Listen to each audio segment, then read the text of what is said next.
interesting phenomenon happens when you are moving from the beginning stages of interviews to the later and then last stages of interviews. Now, depending on which industry you're in, for instance, at last stage of interview, you may be required to do a presentation.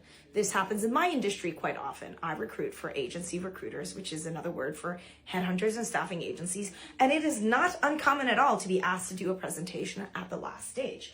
And at one of these junctures, I actually recommend people to make their first page mainly personal, right? People want to know who you are. People want to get to know you. They want to get some hobbies and all of that. However, at the beginning stages of the interview process, do not make the mistake of basing your whole entire thing around your personality. I've seen people do this to terrible effect. So for instance, someone in there, tell me about yourself. They go, oh, hey, I like to play pickleball. I'm also somebody who loves to travel the world. I am somebody who loves dogs. And they focus all of their energy on talking about their personal stuff.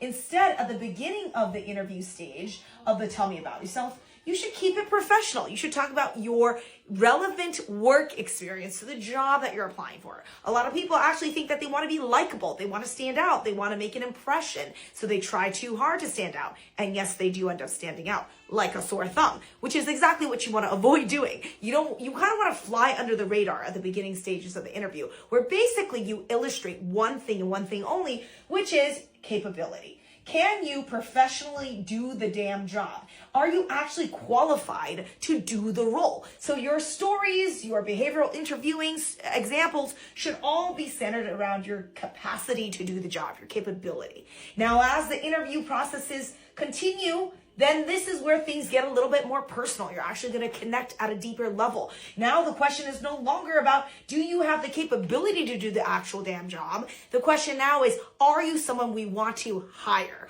Are you someone that we would like to work with? So if you understand kind of how this kind of the game changes, right? The game changes. If you can understand how the game changes, then you can sort of manipulate the process a little bit better. I hope that helps you in your job search journey.